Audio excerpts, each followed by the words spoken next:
He was the first to call himself Tsar, and the last to trust anyone. To rule Russia was to walk alone and listen to your own echo. This is the story of Ivan Vasilyevich, who would become Ivan IV, Ivan the Terrible, the man who forged an empire from his own nightmares and shaped Russia through the crucible of his wounded soul. The sound of snow falling on Red Square, distant chanting.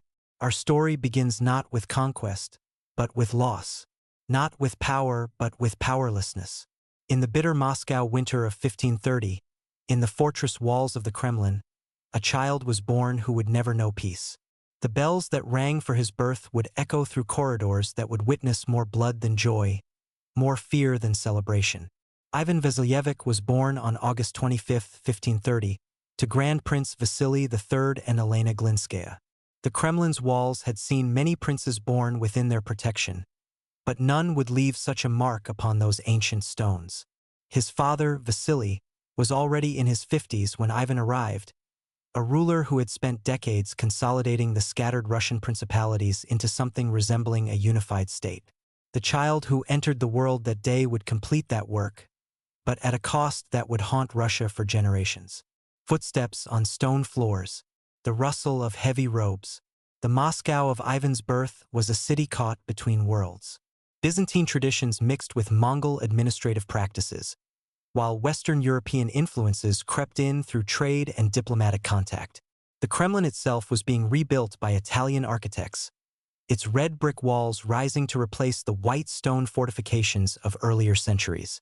Within these walls, the machinery of government operated according to ancient customs that would soon face the crucible of a child's rage and a man's vision. From his earliest days, Ivan was marked by isolation. Palace life in the 16th century was formal, ritualized, and deeply hierarchical. The Grand Prince's children were not raised by their parents in any modern sense, but by carefully selected nurses, tutors, and boyar families who saw in royal children both opportunity and danger.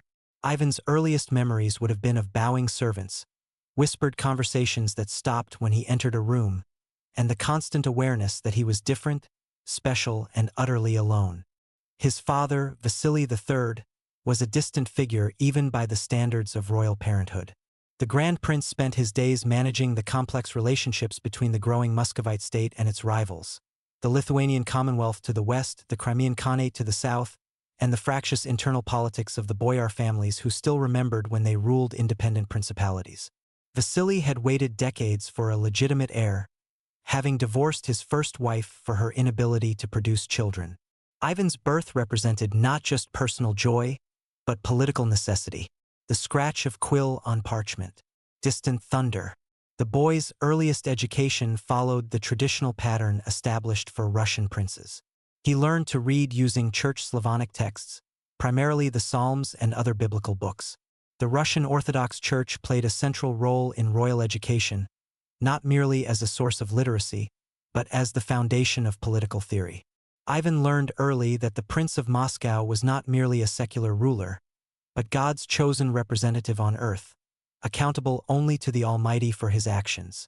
This theological foundation would prove crucial to understanding his later reign, when Ivan would justify even his most extreme actions as divine will. But alongside religious instruction, Ivan received a more practical education in the realities of power. He observed court ceremonies where boyars prostrated themselves before his father, learning that hierarchy was not merely social convention but cosmic order.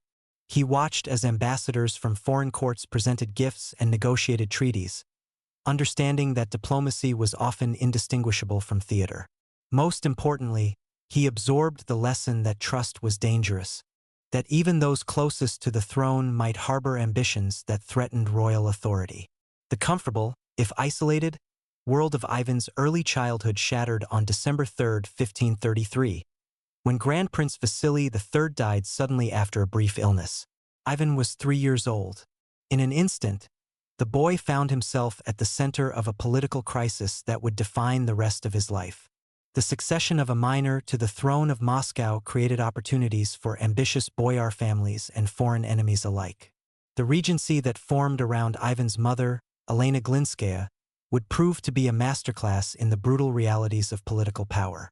Wind through empty corridors. the distant sound of arguments. Elena Glinskaya was herself a fascinating figure, a woman who had navigated the treacherous waters of court politics to become the mother of the heir to Moscow's throne. Born into a Lithuanian noble family, she brought to Moscow both foreign connections and foreign ideas. Her regency would last only 5 years, but they would be years that taught Ivan lessons he would never forget about the nature of power, betrayal, and survival. The regency period was marked by constant political intrigue. Boyar families who had submitted to Vasily's strong rule now saw opportunity in the weakness of a regency. The Shuaysky family, the Belsky family, and others maneuvered for position around the child prince, each seeking to maximize their influence and minimize that of their rivals. Ivan, even as a small child, was not merely an observer of these machinations but their focal point. Every smile, every gesture, every word he spoke was analyzed for political significance. Elena Glinskaya proved herself a capable regent, maintaining Moscow's territorial integrity and even expanding it through military campaigns against Lithuania. But her foreign birth made her vulnerable to accusations of disloyalty, while her relative youth and gender provided ammunition for those who questioned the legitimacy of her rule. She relied heavily on her favorite, Prince Ivan Obolensky, a relationship that scandalized the traditional boyar families and provided them with another weapon to use against the regency. The sound of horses on cobblestones, shouting in the distance. For young Ivan, these years were formative in ways that would echo through his entire reign. He learned to read the subtle signs of court politics, to understand which boyars could be trusted and which merely wore masks of loyalty. He watched as his mother struggled to maintain authority in a system designed for male rule, observing the tactics she used to intimidate rivals and reward supporters. Most crucially, he began to understand that even family members could not necessarily be trusted, as various relatives of both his father and mother schemed for greater influence over the young prince. The education Ivan received during these years went far beyond formal instruction. Palace life provided a daily lesson in hierarchy, ceremony, and the performance of power. He learned to sit still during long Orthodox services, understanding that religious observance was not merely personal devotion but political theater. He practiced the formal mannerisms expected of a prince, learning to control his expressions and gestures even as a child. Most importantly, he absorbed the fundamental lesson that would guide his entire reign: that power was not given but taken, not inherited but seized. Books played an increasingly important role in Ivan's education during the Regency period. The palace library contained not only religious texts but historical chronicles that told the stories of earlier Russian princes. Ivan read about the great victories of Alexander Nevsky, the territorial expansions of Ivan the Great, and the military campaigns that had built Moscow's growing empire. These stories provided both inspiration and instruction, teaching him that great princes were remembered not for their kindness but for their strength, not for their mercy but for their victories. Pages turning, the scratch of pen on parchment. The chronicles also contained darker lessons. Ivan read about princes who had been overthrown by their boyars, about rulers who had shown weakness and paid for it with their thrones or their lives. The history of Russian principalities was filled with examples of what happened when rulers failed to maintain firm control over their nobles. These stories were not merely academic exercises for a boy who would himself rule. They were survival manuals. As Ivan grew older, he began to participate more directly in court ceremonies and diplomatic meetings. Foreign ambassadors would note the presence of the young prince at formal receptions, observing his behavior for signs of his future character. Even as a child, Ivan displayed an intensity that impressed and sometimes disturbed adult observers. He listened carefully to diplomatic negotiations, asked pointed questions about military campaigns, and showed an early fascination with the mechanics of power. The military aspects of Ivan's education began early as well. He learned to ride horses in the Kremlin's courtyards, practiced with toy weapons under the supervision of experienced soldiers, and studied the tactical manuals that would prepare him for his future role as military commander. But more than specific skills, he absorbed the military mindset that would characterize his reign. The understanding that political problems could be solved through the application of force, that loyalty could be ensured through fear, and that mercy was often indistinguishable from weakness. The clang of metal on metal. distant battle cries. Religious instruction continued to play a central role in Ivan's education throughout the Regency period. He memorized vast portions of the Bible, particularly the Old Testament books that dealt with kings and warfare. The stories of David, Solomon, and other biblical rulers provided models for understanding royal authority as divinely ordained and absolute. Ivan learned to see himself not merely as a political leader but as God's chosen instrument on earth, accountable to divine rather than human judgment. This religious education had profound implications for Ivan's later reign. The Orthodox Church taught that the prince was not merely a secular ruler but a sacred figure, blessed by God and responsible for the spiritual as well as temporal welfare of his subjects. This theological framework would later allow Ivan to justify even his most extreme actions as expressions of divine will, while viewing opposition to his rule as not merely political dissent but spiritual rebellion. The boyar families who surrounded Ivan during his childhood provided both protection and threat. Each family represented both potential allies and potential enemies, their loyalty contingent upon their perception of where their interests lay. Ivan learned to navigate these relationships with a sophistication that would have been remarkable in an adult, much less a child. He understood which boyars could be trusted with important tasks, which required careful watching, and which posed immediate threats to his authority. Whispered conversations, the rustle of silk. But if Ivan was learning to manage the boyars, he was also learning to fear them. The Regency period was marked by constant rumors of conspiracies, plots, and potential coups. Even as a child, Ivan understood that his life depended upon maintaining the delicate balance of forces that kept any single boyar family from becoming powerful enough to challenge royal authority.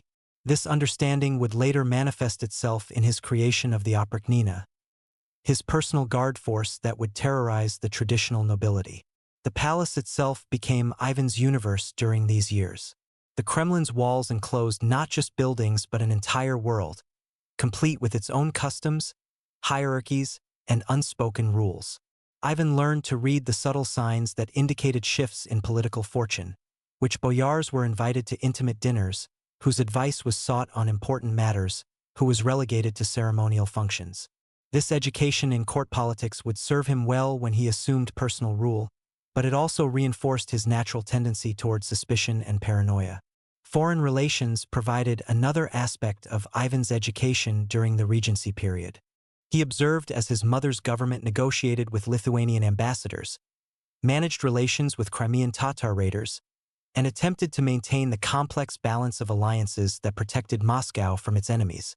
These diplomatic lessons taught Ivan that international relations were an extension of domestic politics, that strength was the only currency that mattered in negotiations, and that treaties were only as strong as the military force that backed them.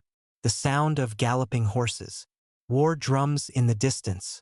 The military campaigns of the Regency period provided Ivan with his first exposure to warfare, albeit from a distance. He learned about the logistics of moving armies, the importance of securing supply lines, and the diplomatic negotiations that often preceded military action. More importantly, he absorbed the lesson that military success was essential to political survival, that a prince who could not defend his territories would not long retain his throne. Trade and commerce also played a role in Ivan's education, though one that would prove less influential than military and political instruction. He learned about the merchants who brought goods from distant lands, the craftsmen who supplied the court's needs, and the agricultural systems that fed Moscow's growing population.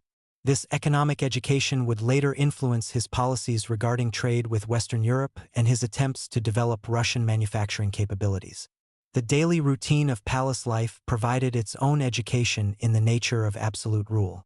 Ivan observed how his mother's word became law, how her wishes were translated into action by a hierarchy of servants and officials. He learned that power was not merely the ability to command but the creation of systems that made obedience automatic and resistance unthinkable.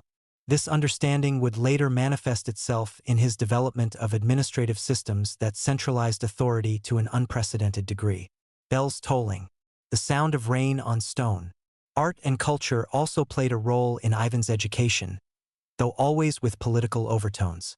He learned to appreciate the icons that decorated Orthodox churches, understanding them not merely as religious art, but as expressions of theological and political ideas.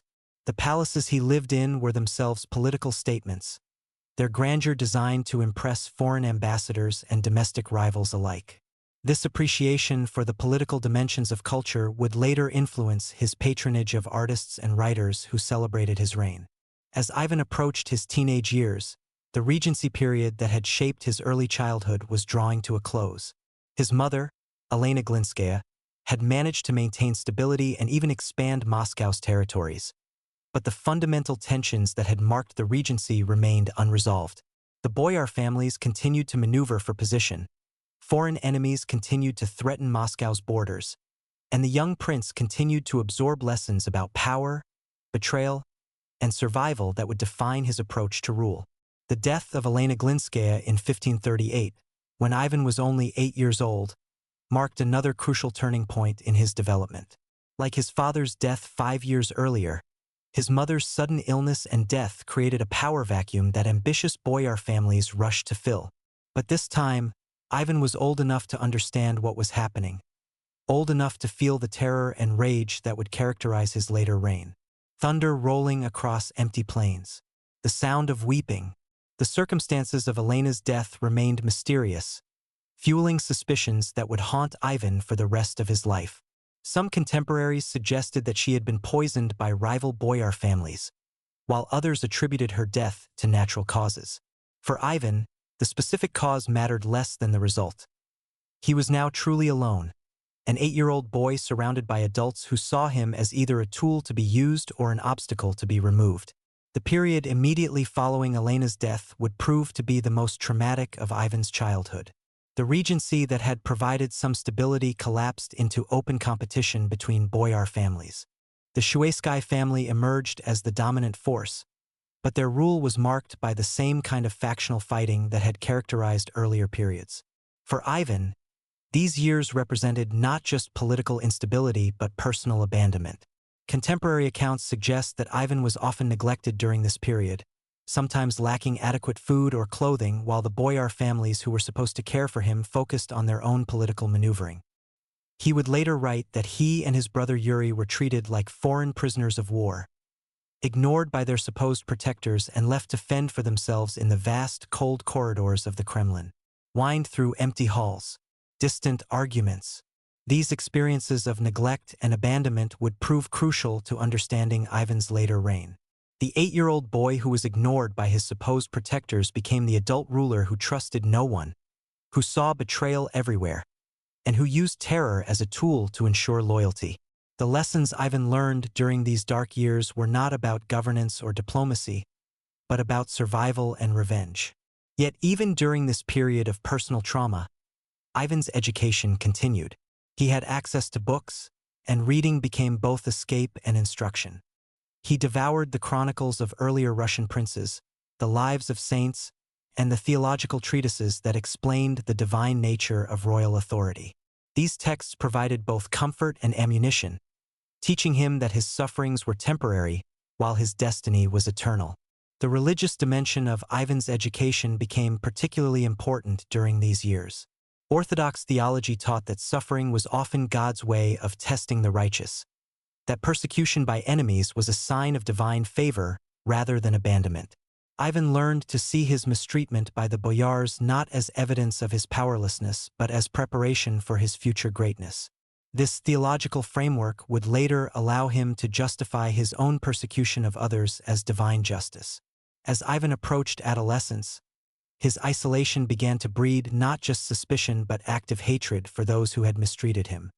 He would later write about his determination to make his enemies pay for their neglect and abuse. The boy who had been powerless to protect himself began planning for the day when he would have the power to destroy those who had wronged him. The sound of sharpening blades, footsteps approaching. The period from 1538 to 1547, when Ivan would finally assume personal rule, represented a crucial phase in his psychological development. The traumatic experiences of these years created the foundation for the paranoid, violent, and deeply religious ruler he would become. The boy who learned that trust was dangerous, that mercy was weakness, and that power was the only protection against betrayal, would become the man who terrorized Russia in the name of strengthening it. Yet even as Ivan's personality was being shaped by trauma and abandonment, his intellectual development continued. He became fluent in Church Slavonic and learned enough Latin to read Western texts. His correspondence from later periods demonstrates a sophisticated understanding of theology, history, and political theory that had its roots in the extensive reading he did during these difficult years. The education Ivan received in practical politics during this period was equally important. He observed how different boyar families rose and fell in influence, learning the tactics they used to gain and maintain power. He watched as alliances formed and dissolved, as yesterday's allies became today's enemies, and as political survival required constant vigilance and adaptability. These lessons would later inform his own approach to managing the nobility. As the 1540s progressed, Ivan began to show signs of the intelligence and determination that would characterize his reign. Despite his youth, he started to participate more actively in court discussions, offering opinions on political and military matters that impressed adult observers. His precocious understanding of political dynamics combined with his obvious intelligence began to make even his boyar guardians nervous about what kind of ruler he might become. Horses galloping, the sound of an approaching storm. The year 1547 would mark the end of Ivan's childhood and the beginning of his personal rule. At 17, he would be crowned not merely as Grand Prince of Moscow, but as Tsar of all the Russias, claiming a title that placed him on equal footing with the Holy Roman Emperor and the Ottoman Sultan. The coronation would represent not just a political ceremony, but the culmination of a childhood shaped by loss, betrayal, and the determination to never again be powerless. But before that transformation could occur, the final years of Ivan's childhood would provide one last series of lessons in the nature of power and its consequences. The boy who had learned to read politics in the behavior of courtiers, who had studied warfare in ancient chronicles, and who had absorbed theology as a framework for understanding absolute authority, was about to discover what it meant to wield the power he had spent his entire life preparing to inherit. The winter of 1546 was particularly harsh, with snow-blocking roads and ice making the Moscow River impassable for weeks at a time. Within the Kremlin's walls, political tensions were reaching a boiling point as different boyar families positioned themselves for the transition that everyone knew was coming. Ivan was approaching his 17th birthday, the age at which he could legally assume personal rule and end the regency that had governed Russia since his father's death. Snow falling on silent courtyards, the distant sound of prayers. As our story of Ivan's childhood draws to a close, we see a young man shaped by forces that would have broken many others. The boy who had entered the world as the heir to a growing empire had been forged by loss, abandonment, and trauma into something harder and more dangerous than anyone around him fully understood. The crown that awaited him was heavy not just with gold and jewels, but with the weight of a destiny that had been written in blood and tears across the first 17 years of his life. The child was ending. The Tsar was about to begin, and Russia would never be the same. Cathedral bells ring across Moscow. The sound of 1,000 voices in prayer. January 16, 1547. The Dormition Cathedral in the heart of the Moscow Kremlin had never witnessed such a ceremony. For the first time in Russian history, a ruler would be crowned not as Grand Prince, but as Tsar Caesar, claiming equality with the greatest emperors of the world. Ivan Vasilyevich, 17 years old, stood before the altar where his ancestors had been blessed. But the crown that would touch his head was different, heavier, more dangerous, the rustle of silk and brocade, incense burning. The boy who had learned to survive among wolves was about to become their master. But transformation is never simple, and the years that followed Ivan's coronation would reveal both the promise and the peril of absolute power wielded by someone who had never known safety, never experienced unconditional love, and never learned to trust. The ceremony itself was a masterpiece of political theater, designed not just to legitimize Ivan's rule, but to establish a new conception of Russian royal authority. The crown used in the coronation was the cap of Monomaque, a golden skullcap decorated with sables and precious stones that had supposedly belonged to the Byzantine Emperor Constantine Monomaque. Whether or not this provenance was historically accurate mattered less than its symbolic power. Ivan was claiming to be the heir to Constantinople, the Third Rome, the final bastion of Orthodox Christianity in a world increasingly dominated by Catholic and Muslim powers. Heavy footsteps on marble floors, the whisper of ceremonial robes. Metropolitan Macarius, the head of the Russian Orthodox Church, performed the coronation with rituals borrowed from Byzantine ceremonies, but adapted to specifically Russian circumstances. As he placed the crown upon Ivan's head, he spoke words that would echo through the centuries. By the grace of God, Ivan Vasilyevich, Tsar and autocrat of all the Russias.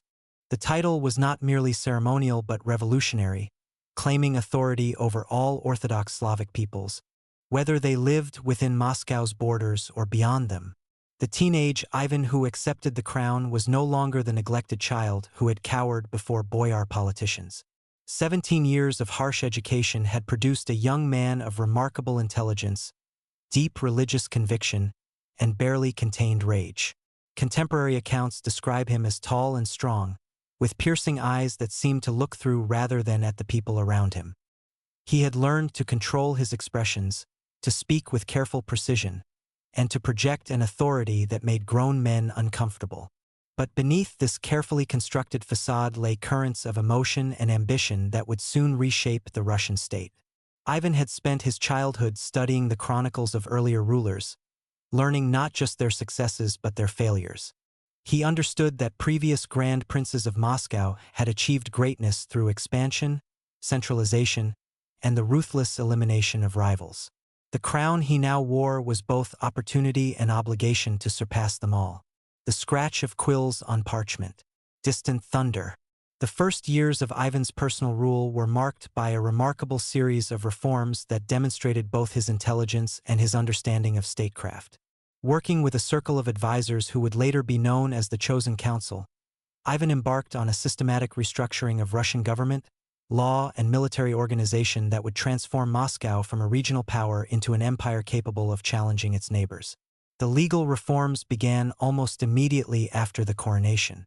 The Sudebnik of 1550, a comprehensive law code that built upon earlier legal traditions while addressing contemporary needs, established standardized procedures for criminal and civil justice throughout Ivan's territories. Unlike the fragmented legal systems that had characterized earlier periods, the new code applied uniformly across all regions under Moscow's control, creating a unified system of justice that strengthened central authority while providing predictable legal frameworks for subjects. But the Sudebnik was more than just a legal document. It was a political statement about the nature of royal authority. The code established that the Tsar's will was the ultimate source of law, that local customs and traditions were subordinate to royal decree, and that justice flowed downward from the throne rather than upward from local communities. This centralization of legal authority provided the foundation for the administrative reforms that would follow. Horses galloping across vast plains. The sound of marching armies. Military reform represented perhaps the most crucial aspect of Ivan's early reign. The traditional Russian military system relied heavily on service nobility who provided troops in exchange for land grants, supplemented by irregularly organized militias and foreign mercenaries. This system had served adequately for defensive warfare and limited territorial expansion, but it was inadequate for the ambitious campaigns Ivan envisioned. The creation of the Streltsy, Russia's first professional infantry force, marked a revolutionary departure from traditional military organization. These soldiers, equipped with firearms and trained in coordinated tactics, received regular pay from the royal treasury rather than serving in exchange for land grants. The Streltsy units were stationed in Moscow and other major cities, providing the Tsar with a military force that owed loyalty directly to the crown rather than to local nobles. The establishment of the Streltsy served multiple purposes beyond simple military effectiveness. These professional soldiers provided a counterweight to the traditional nobility, giving Ivan a source of armed force that was independent of boyar support. Equally importantly, the Streltsy served as a visible symbol of royal power, their distinctive uniforms and weapons demonstrating that the Tsar possessed resources and authority that transcended traditional feudal relationships. The ring of hammers on anvils. Craftsmen at work. Administrative reform accompanied military reorganization as Ivan worked to create governmental systems capable of managing an expanding empire. The establishment of the prikazy, specialized bureaucratic departments responsible for specific aspects of government, marked the beginning of modern Russian administrative practice. Different prikazy handled military affairs, foreign relations, taxation, and territorial administration, creating a more efficient and specialized system than the ad hoc arrangements that had characterized earlier periods.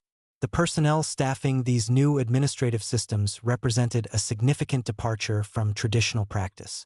While boyar families retained important positions, Ivan increasingly relied on service nobility whose status depended upon royal favor rather than hereditary privilege. This meritocratic element, while never complete, provided the Tsar with administrators whose loyalty was tied to the success of his reforms rather than to traditional privileges that might conflict with royal authority. Religious reform represented another crucial dimension of Ivan's early policies. The Stoglav Council of 1551, a church assembly that addressed both theological and practical issues, standardized orthodox religious practices while strengthening the relationship between church and state. The council's decisions touched on everything from icon painting techniques to monastery administration, creating uniformity in religious practice that paralleled the legal and administrative standardization occurring in secular government. Church bells echoing across ancient cities, monastic chanting. But the religious reforms served political as well as spiritual purposes. By standardizing religious practices and strengthening his relationship with church leadership, Ivan was creating ideological foundations for his claims to absolute authority. Orthodox theology taught that the Tsar was God's chosen representative on earth, accountable only to divine judgment for his actions. The Stoglav Council reinforced these teachings while creating religious institutions that supported rather than challenged royal authority. The early years of Ivan's reign also witnessed significant territorial expansion that demonstrated the effectiveness of his military and administrative reforms. The conquest of Kazan in 1552 marked the first major territorial acquisition of his personal rule and established patterns that would characterize his later campaigns. The siege of Kazan required coordinating large armies across difficult terrain, maintaining supply lines over long distances, and integrating newly conquered territories into existing administrative systems. The fall of Kazan on October 2, 1552, was more than just a military victory. It was a symbolic triumph that established Ivan's reputation as a conqueror worthy of his imperial title. The Kazan Khanate had been a persistent threat to Moscow's eastern territories, launching raids that devastated Russian settlements and carried away thousands of captives. By eliminating this threat and incorporating Kazan's territories into his own, Ivan demonstrated that his reign would be characterized by expansion rather than mere consolidation.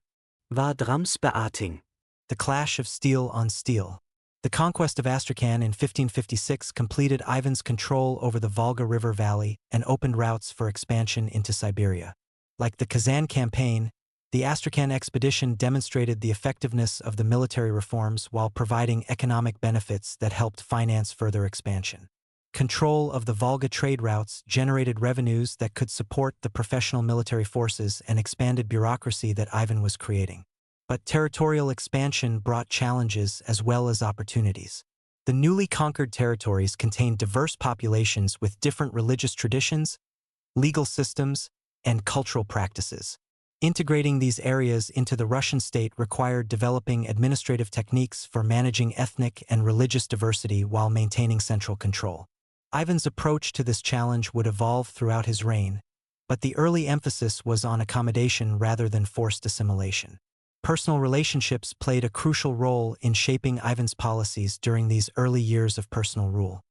His marriage to Anastasia Romanovna in February 1547, shortly after his coronation, provided both personal happiness and political stability that would prove essential to the success of his reforms.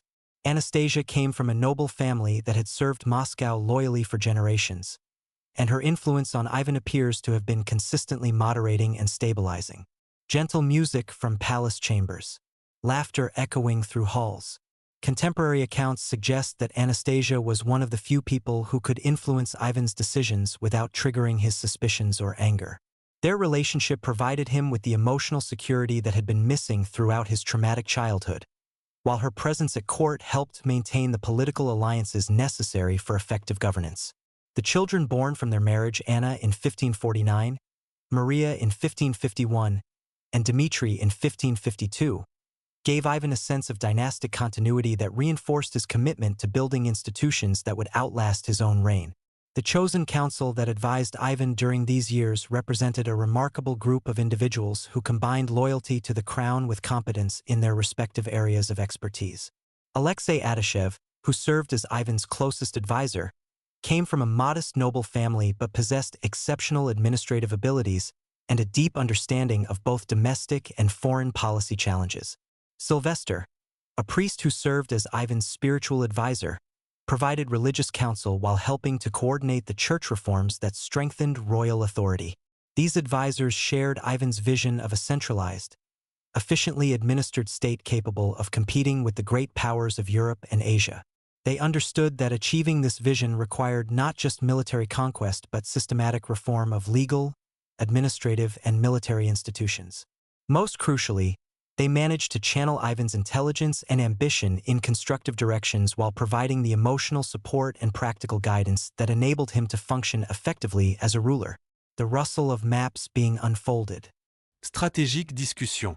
Foreign policy during Ivan's early reign reflected both the opportunities created by his domestic reforms and the constraints imposed by Russia's geographic position and limited resources. The Livonian War, which began in 1558, represented Ivan's most ambitious attempt to gain access to Western European markets and technologies by conquering territories along the Baltic coast. The initial phases of this campaign demonstrated the effectiveness of his military reforms while revealing the challenges inherent in sustained warfare against multiple enemies. The decision to invade Livonia was based on careful calculation of costs and benefits. The Livonian Order, a remnant of the medieval crusading states, controlled territories that included important trading cities and ports that could provide Russia with direct access to Western European markets. Conquering these territories would eliminate the middlemen who controlled Russia's foreign trade while providing access to Western military technologies and administrative techniques. The early campaigns in Livonia were remarkably successful, with Russian armies capturing key fortresses and cities with minimal resistance. The outdated military organization of the Livonian Order proved no match for Ivan's reformed armies, while the order's internal political divisions prevented effective coordination of defensive efforts. By 1560, Russian forces controlled most of Livonian territory and seemed poised to achieve complete victory. Artillery thundering, cities burning in the distance. But success in Livonia attracted the attention of larger powers who had their own interests in the Baltic region. Sweden, Poland-Lithuania, and Denmark all intervened in the conflict, transforming what had begun as a limited campaign against a weak opponent into a prolonged war against multiple powerful enemies. This escalation would ultimately prove beyond Russia's capacity to sustain, but in the early years of the conflict, Ivan's forces achieved victories that seemed to validate his entire approach to military and administrative reform. Cultural and intellectual developments during Ivan's early reign reflected his understanding that military and political power required ideological foundations that could inspire loyalty and justify authority. The period witnessed remarkable achievements in architecture, literature, and religious art that celebrated Moscow's growing power while establishing cultural institutions that would outlast any individual ruler. The construction of St. Basil's Cathedral, begun in 1555 to commemorate the conquest of Kazan, represented perhaps the most visible symbol of Ivan's early achievements. The cathedral's distinctive architecture, with its colorful onion domes and complex geometric design, created a visual representation of Moscow's unique position between Europe and Asia, between Christianity and Islam, between tradition and innovation. The building served not just as a religious monument but as a political statement about Moscow's emergence as a great power. Artisans working with precious metals. The sound of construction. Literary achievements during this period included the compilation of new chronicles that celebrated Ivan's reign, while placing it within the broader context of Russian history. These works, produced by scholars working under royal patronage, established historical narratives that justified Moscow's territorial expansion while promoting the theological and political theories that supported absolute monarchy. The chronicles served both as historical records and as propaganda tools that reinforced the legitimacy of Ivan's rule. The establishment of printing in Moscow during the 1550s represented another crucial development that reflected Ivan's understanding of the relationship between information and power. The first printed books were religious texts that standardized orthodox theological teachings, but the technology also enabled the production of legal codes, administrative manuals, and other materials that supported the centralization of government. Printing allowed for the rapid distribution of royal decrees throughout Ivan's territories while ensuring that local officials received accurate and uniform instructions. Economic policies during Ivan's early reign focused on generating the revenues necessary to support his expanded military forces and administrative apparatus, while encouraging the development of domestic industries that could reduce dependence on foreign suppliers. The conquest of Kazan and Astrakhan provided access to new sources of revenue through trade route control, while administrative reforms improved the efficiency of tax collection in existing territories. Merchants haggling in market squares, coins clinking. The encouragement of foreign trade and immigration represented a particularly important aspect of Ivan's economic policies. Foreign merchants and craftsmen were granted privileges that encouraged them to establish operations in Russian cities, bringing with them technologies and techniques that enhanced domestic production capabilities. These policies reflected Ivan's understanding that economic strength was essential to military effectiveness and political stability. But even as Ivan's early reforms achieved remarkable success, tensions were building that would eventually transform both his personality and his approach to governance. The very success of his policies created new challenges that tested the limits of his political system, while personal tragedies began to undermine the emotional stability that had enabled his effective leadership during the 1550s. The strain of managing an expanding empire while conducting a major war began to tell on both Ivan personally and on the administrative systems he had created. The chosen council that had provided such effective guidance during the early years of his reign began to show signs of internal tension as different advisors advocated conflicting approaches to the challenges facing the state. These political pressures would soon be compounded by personal tragedy that would fundamentally alter Ivan's character and his approach to rule. Storm clouds gathering, the distant sound of weeping. As the 1550s drew to a close, Ivan stood at the pinnacle of his early success. The reforms he had implemented had transformed Russia from a regional power into an empire capable of challenging its neighbors, while his military victories had validated his claims to imperial status. The young Tsar, who had begun his reign as an untested teenager, had proven himself a capable ruler whose achievements surpassed those of many of his predecessors. But the seeds of future catastrophe were already being planted. The very intensity that had driven Ivan's remarkable achievements contained within it the potential for destruction.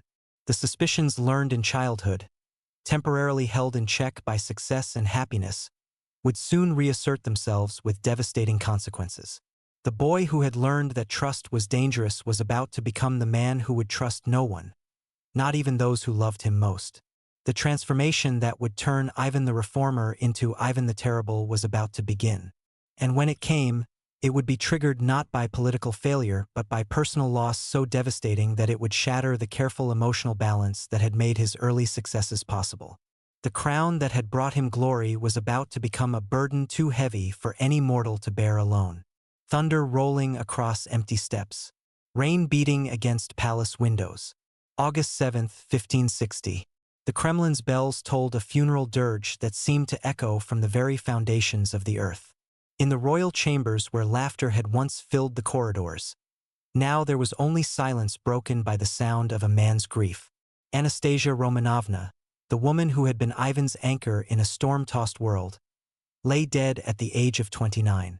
And with her death, the last restraints on Ivan's darkest impulses died as well. Slow, heavy footsteps, the whisper of prayer beads. She had been ill for months, wasting away despite the efforts of the best physicians in Moscow. Ivan had watched helplessly as the woman who had given him the only unconditional love he had ever known grew weaker each day. Contemporary accounts describe him sitting by her bedside for hours, holding her hand and praying with an intensity that frightened those who witnessed it. The Tsar, who had commanded armies and conquered kingdoms, was powerless to save the one person who mattered most to him. The official cause of Anastasia's death was listed as illness, but Ivan was convinced she had been poisoned. In his mind, enemies who could not defeat him on the battlefield had struck at him through the person he loved most. Whether this belief was based on evidence or paranoia mattered less than its consequences. Ivan now saw treachery everywhere, and his response would transform Russia into a state ruled by terror rather than law. wind howling through empty halls, distant sobbing. The psychological impact of Anastasia's death on Ivan cannot be overstated. She had been more than just his wife. She had been his connection to ordinary human emotion, his protection against the isolation that absolute power inevitably brings. Her presence had allowed him to trust, to love, to believe that not everyone around him harbored hidden agendas. Without her moderating influence, the traumatic lessons of his childhood reasserted themselves with devastating force. The first signs of Ivan's transformation appeared in the weeks immediately following Anastasia's funeral. He withdrew from public life, spending days in prayer and meditation that bordered on obsession. When he did appear at court, his behavior was erratic and unpredictable. Advisors who had previously enjoyed easy access to the Tsar now found themselves subjected to suspicious questioning about their loyalty and motivations. The chosen council that had guided Ivan's early reforms began to fracture under the pressure of his changing personality. Alexei Adashev and Sylvester, the two men who had been closest to Ivan during his years of success, found themselves increasingly marginalized as the Tsar's paranoia grew. Their attempts to provide counsel were met with accusations of disloyalty, their past services forgotten in Ivan's determination to root out the enemies he was convinced had murdered his wife. Whispering voices, footsteps retreating down corridors. The disintegration of the chosen council marked the end of the collaborative approach to governance that had characterized Ivan's early reign. No longer willing to share power with advisors he could not fully control, Ivan began centralizing authority in his own hands to an unprecedented degree. Decisions that had previously been made through consultation and consensus now reflected only the Tsar's will, implemented by officials who served at his pleasure and could be dismissed or executed at his whim. Foreign observers noted the change in Ivan's behavior with alarm. The English ambassador Anthony Jenkinson, who had known Ivan during his earlier years, reported that the Tsar had become given to great rages and seemed to suspect treachery in even the most innocent actions of his courtiers. Diplomatic ceremonies that had once been conducted with elaborate courtesy now became exercises in intimidation, as Ivan used public audiences to demonstrate his power over those around him. The Livonian War, which had begun so promisingly, began to turn against Russia as Ivan's attention was diverted by his obsession with internal enemies. The military efficiency that had characterized his earlier campaigns gave way to erratic decision-making and poor coordination between different army commanders. Foreign enemies who had initially been overwhelmed by Russian military prowess began to exploit the weaknesses created by Ivan's deteriorating mental state. Battle drums fading into silence. Ravens calling across abandoned battlefields. But it was in his domestic policies that Ivan's transformation became most apparent. The legal reforms that had established predictable procedures for justice were gradually undermined by the Tsar's willingness to bypass established channels when dealing with suspected enemies. Accusations of treason, once requiring careful investigation and formal proceedings, now led to immediate arrest and interrogation under torture. The service nobility that had been the backbone of Ivan's administrative reforms found themselves caught between loyalty to the crown and fear for their own safety.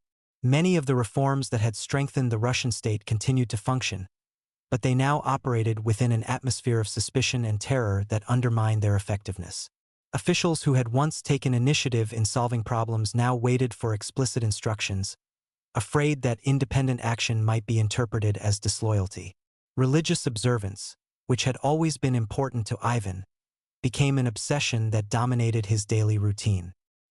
He spent hours in prayer, often prostrating himself before icons until his forehead bled from repeated contact with the stone floor. His religious exercises took on a quality of desperate intensity, as if he was trying to find in divine communion the peace that had died with Anastasia. Monastic chanting echoing from chapel walls, the sound of knees hitting stone. The theological framework that had supported Ivan's earlier claims to absolute authority now served to justify increasingly extreme measures against his enemies. If he was indeed God's chosen representative on earth, then opposition to his will was not merely political dissent but spiritual rebellion that deserved the harshest possible punishment. This religious justification for tyranny would become a central feature of Ivan's later reign. Personal relationships became increasingly difficult for Ivan as his paranoia grew. Even his closest relatives found themselves subjected to suspicion and scrutiny that would have been unthinkable during his earlier years. The joy he had once taken in his children became clouded by fears that they might be used against him by his enemies, while his relationships with his siblings deteriorated under the pressure of his constant vigilance. The year 1563 brought new tragedies that further destabilized Ivan's mental state.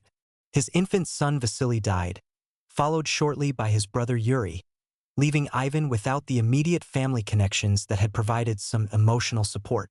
These deaths, coming so soon after Anastasia's, convinced Ivan that he was surrounded by a conspiracy so vast and well-organized that it could strike at will against anyone he cared about. Church bells tolling for the dead, snow falling on fresh graves. Metropolitan Macarius, the church leader who had crowned Ivan and supported his early reforms, also died in 1563, removing another moderating influence from the Tsar's inner circle. The new church leadership, while maintaining formal loyalty to the crown, lacked the personal relationship with Ivan that might have enabled them to counsel restraint in his dealings with suspected enemies. The administrative systems that Ivan had created during his early reign began to show signs of strain as they were forced to accommodate his increasingly erratic decision-making. The pricacy continued to function, but their efficiency was undermined by the need to constantly anticipate and adapt to the Tsar's changing priorities. Officials who had once focused on long-term planning and systematic implementation of policy now spent much of their time responding to immediate crises created by Ivan's impulsive actions. Economic policies suffered as well, as Ivan's attention turned from development and expansion to the identification and punishment of internal enemies. Resources that might have been invested in productive activities were instead diverted to an expanding apparatus of surveillance and repression. The foreign merchants and craftsmen who had been encouraged to settle in Russia during Ivan's early reign began to leave, taking with them the technical knowledge and commercial connections that had supported economic growth.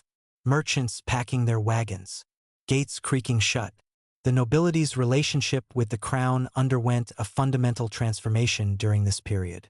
The service nobility system that had balanced royal authority with aristocratic privilege was gradually replaced by a more arbitrary arrangement in which noble status depended entirely on the Tsar's favor. Traditional rights and privileges that had been respected for generations were suspended or abolished when they conflicted with Ivan's security concerns. Boyar families that had served Moscow loyally for centuries found themselves under suspicion simply because of their traditional prominence and wealth. The very success that these families had achieved through service to the crown now made them potential threats in Ivan's eyes, as he became convinced that anyone with independent power or resources might be plotting against him. The cultural and intellectual achievements that had flourished during Ivan's early reign began to stagnate as creative activity was constrained by the need to avoid attracting negative attention from the increasingly unpredictable Tsar. Artists and writers who had once celebrated Moscow's growing power now found themselves walking a careful line between praise that might seem excessive and criticism that could be interpreted as disloyalty. Quills scratching nervously on parchment. Books being hidden away. Foreign relations deteriorated as Ivan's internal preoccupations prevented him from maintaining the diplomatic relationships that had supported his earlier expansion. The complex alliance systems that had enabled his conquests of Kazan and Astrakhan required constant attention and careful management, but Ivan's focus on internal enemies left little time or energy for international affairs. The Livonian War, which had begun as a calculated attempt to gain access to Western European markets and technologies, increasingly became a drain on Russian resources without clear strategic objectives. Military commanders found themselves operating without coherent direction from the capital, while diplomatic opportunities for ending the conflict were ignored or mishandled due to Ivan's preoccupation with domestic conspiracies. By 1564, the transformation of Ivan's character was complete. The young reformer who had demonstrated such promise during his early reign had become a paranoid tyrant whose actions were driven more by fear and rage than by rational calculation. The collaborative approach to governance that had enabled his early successes had been replaced by a system of personal rule that brooked no opposition and tolerated no independence. Storm winds gathering strength. Lightning illuminating empty throne rooms. The stage was now set for the most dramatic and destructive phase of Ivan's reign. His paranoia had reached the point where he could no longer distinguish between real and imagined threats, while his isolation had removed any restraining influences that might have moderated his actions. The administrative and military systems he had created were still functional, but they now served a ruler whose priorities had shifted from building the state to protecting himself from enemies who existed more in his imagination than in reality. The nobility that had once been his partners in governance were now potential enemies to be watched and controlled. The church that had provided theological justification for his authority now struggled to reconcile its teachings with his increasingly extreme actions. The people who had once celebrated his victories now lived in fear of attracting his attention for any reason.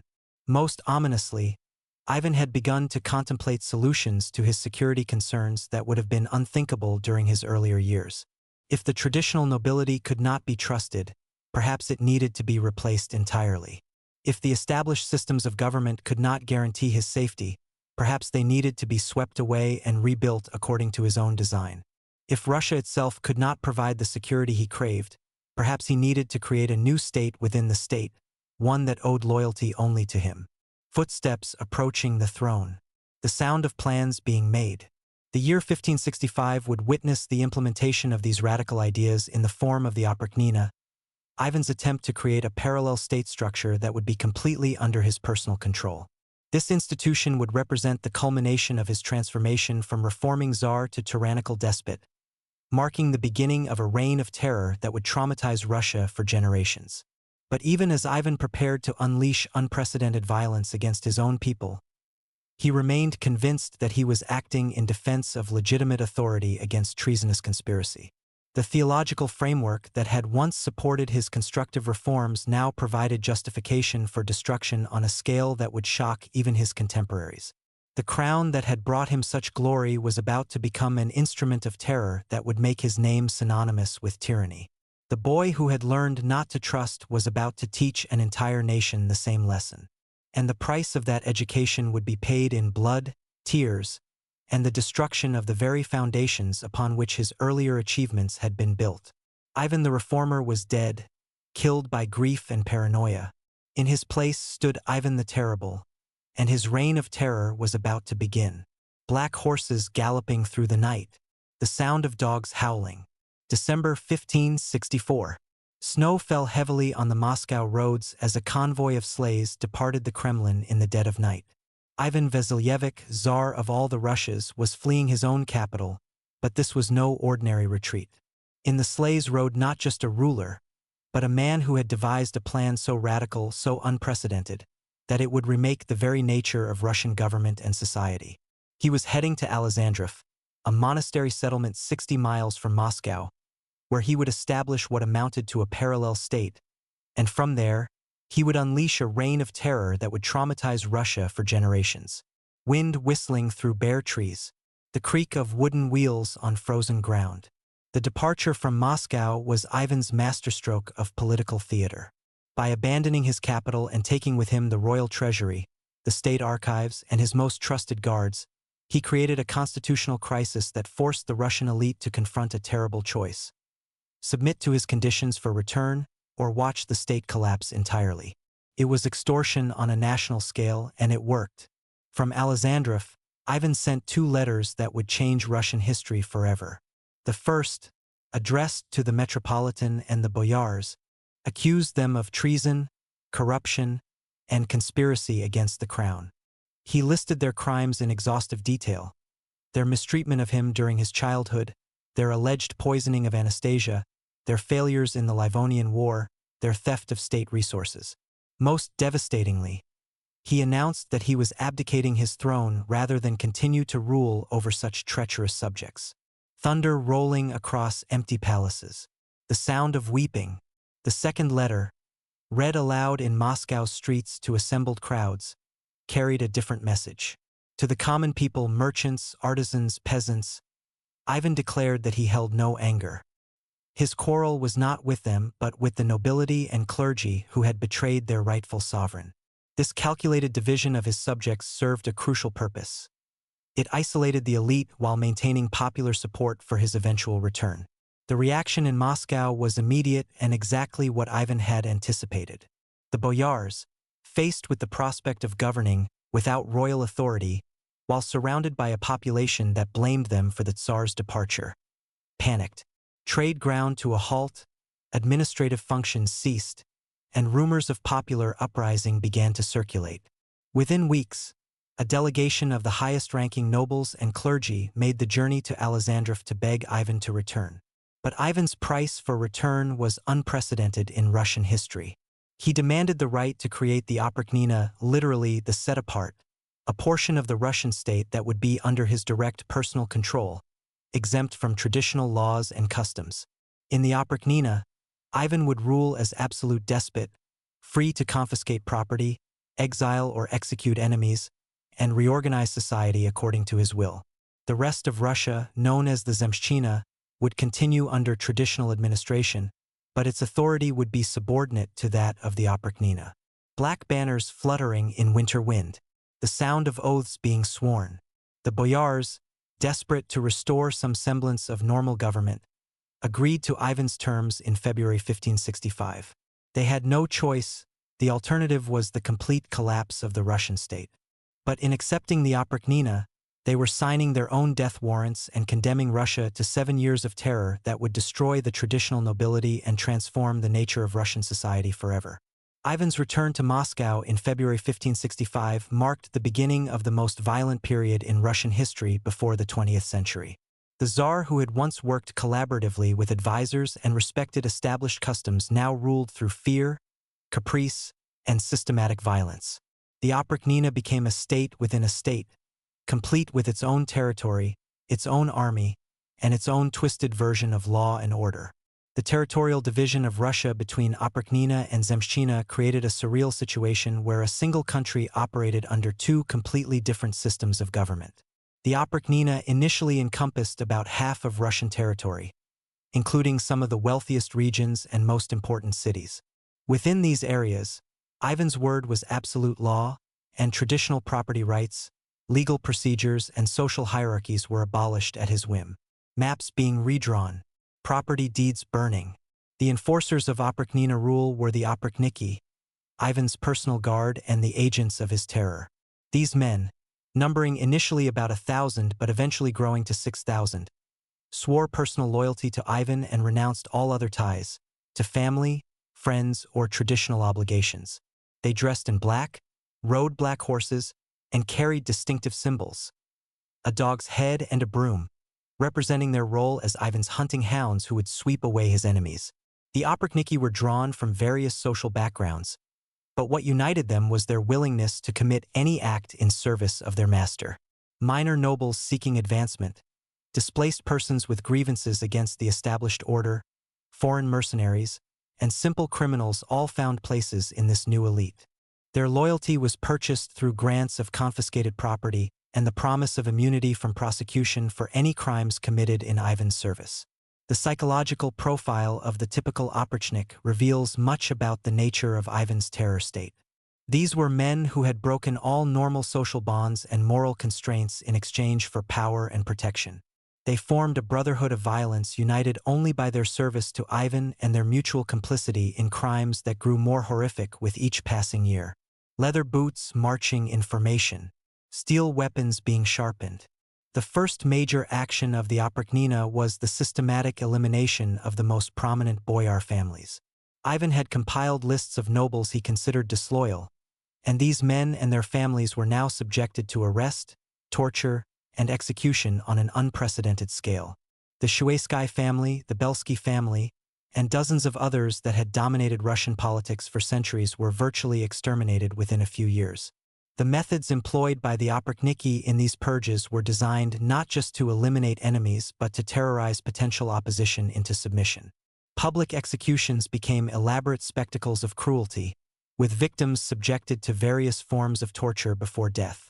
Families were often executed together, including women and children, to prevent any possibility of future revenge. Property was confiscated and redistributed to loyal Oprichniki, creating a new class of landowners who owed everything to Ivan's favor. Prince Mikhail Repnin, a distinguished military commander who had served Ivan faithfully for years, was executed simply because he had expressed doubts about some of the Tsar's policies. Ivan Sheremetev, another loyal noble, was killed along with his entire family on suspicion of correspondence with foreign enemies. The arbitrary nature of these executions served Ivan's purposes perfectly. If even the most loyal could be destroyed without warning, who would dare to oppose him? Screams echoing from torture chambers. The sound of axes falling. The psychological warfare employed by Ivan and his Oprichniki was as sophisticated as it was brutal. Executions were often scheduled during religious festivals, forcing the population to associate celebration with terror. Bodies were left displayed in public spaces as reminders of royal power, while survivors of massacred families were sometimes forced to serve the very men who had killed their relatives. Ivan himself took personal pleasure in devising new forms of torture and execution. He would often attend interrogations and executions, sometimes participating directly in the violence. Contemporary accounts describe him as taking particular satisfaction in the fear and pain of his victims, suggesting a level of personal sadism that went far beyond political calculation. The monastic atmosphere that Ivan maintained at Alexandrov added a grotesque religious dimension to the Oprichnina's activities. The Oprichniki were organized like a twisted monastic order, with Ivan as their abbot and themselves as his brother monks. They attended religious services together, ate communal meals, and participated in elaborate rituals that combined orthodox religious observances with loyalty oaths to Ivan. Monastic bells ringing over scenes of horror. Prayers mixed with screams. This religious framework served multiple purposes in Ivan's psychological architecture. It provided ideological justification for the Oprichnina's activities by casting them as holy war against God's enemies. It satisfied Ivan's genuine religious obsessions while allowing him to indulge his violent impulses. Most importantly, it created a sense of divine mission among the Oprichniki that helped overcome any moral qualms they might have had about their actions. The impact of the Oprichnina on Russian society extended far beyond the direct victims of its violence. The arbitrary confiscation of property and the constant threat of denunciation created an atmosphere of universal suspicion where normal social relationships became impossible. Neighbors reported on neighbors, servants betrayed masters, and even family members informed on each other to protect themselves from accusations of disloyalty. Economic activity ground to a halt in many regions as merchants and artisans fled to avoid the Oprichnina's attention. Agricultural production declined as peasants abandoned their fields rather than risk being caught up in the violence. Trade with foreign countries dwindled as foreign merchants refused to enter territories where their property and lives could be confiscated at will. Empty marketplaces, grass growing in city streets. The traditional Russian administrative system, which had been reformed and strengthened during Ivan's early reign, was deliberately undermined by the Oprichnina's parallel structure. Competing jurisdictions created confusion and conflict, while the threat of Oprichnik intervention made normal legal proceedings impossible. Justice became entirely dependent on personal connections and the ability to avoid attracting unfavorable attention. Cultural and intellectual life suffered grievously under the Oprichnina regime.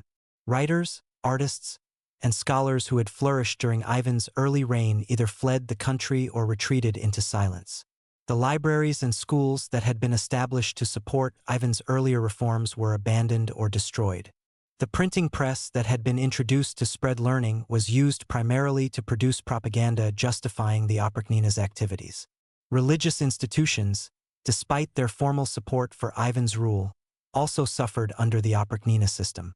Monasteries were stripped of their wealth, priests were executed on suspicion of disloyalty, and church lands were confiscated for redistribution to Oprichniki. The Metropolitan Philip, who had dared to criticize the Oprichnina's excesses, was deposed and later murdered by Oprichniki agents. Churches burning, sacred books being torn apart. The most horrific single event of the Oprichnina period was the sack of Novgorod in 1570.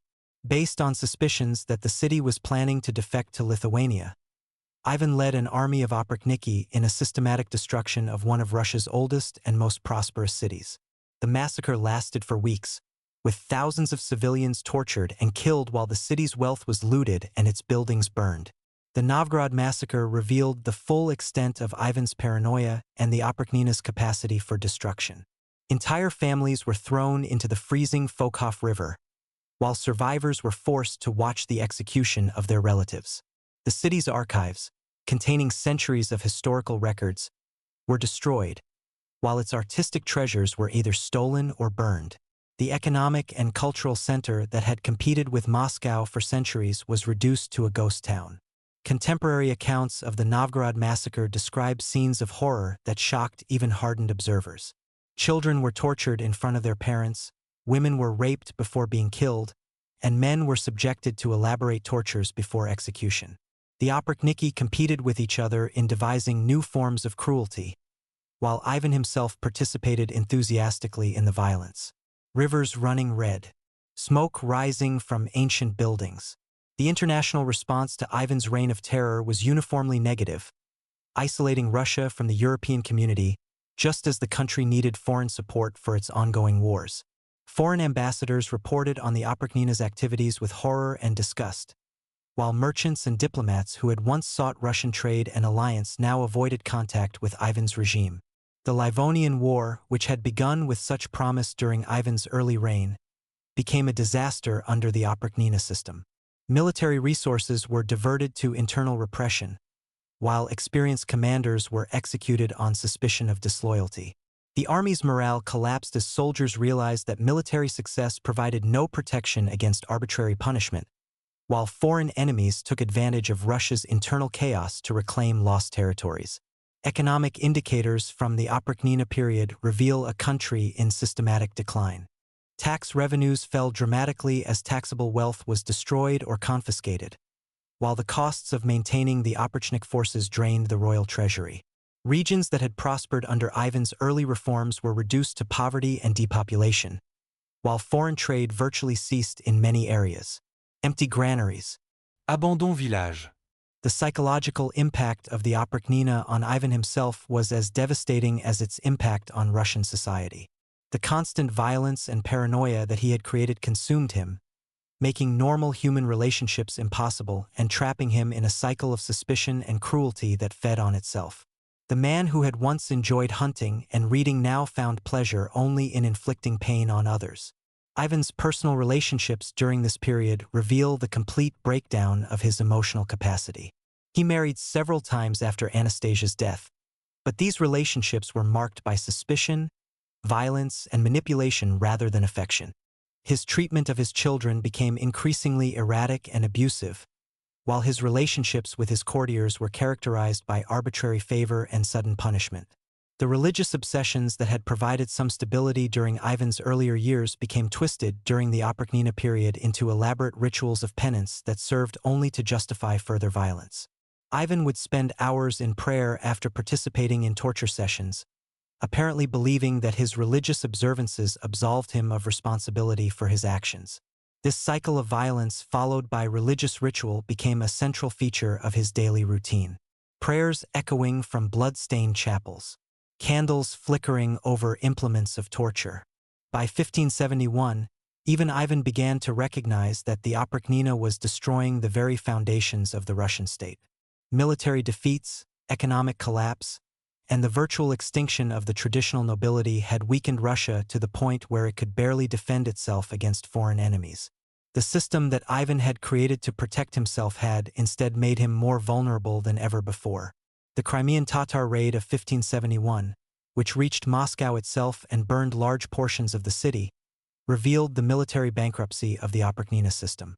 The Oprichniki, for all their effectiveness at terrorizing civilians, proved unable to defend the country against external threats. The traditional military forces that had achieved such success during Ivan's early reign had been decimated by purges and demoralized by years of arbitrary rule. The burning of Moscow in 1571 marked the beginning of the end for the Oprichnina. Even Ivan could not ignore the fact that his capital city had been sacked while his elite guard stood by helplessly. The system that was supposed to strengthen his rule had instead made Russia weaker and more vulnerable than it had been in decades. Flames consuming the heart of the empire. The sound of collapse. In 1572, Ivan formally abolished the Oprichnina, though he continued to employ many of its personnel and methods in other forms. The damage, however, had been done. The traditional nobility had been virtually exterminated. The economy was in ruins, and Russian society had been traumatized by 7 years of systematic terror. The country that had seemed poised for greatness under Ivan's early reforms was now a shadow of its former self. The abolition of the Oprichnina did not bring an end to Ivan's tyrannical rule, but it marked the end of systematic terror as a tool of government.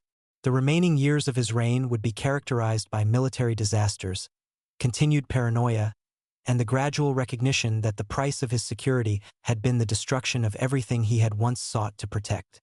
The Oprichnina had succeeded in its immediate goal of eliminating Ivan's enemies, but it had also eliminated much of what made Russia worth ruling. The vibrant, expanding state of the 1550s had been replaced by a depopulated, impoverished, and demoralized country that could barely maintain its independence.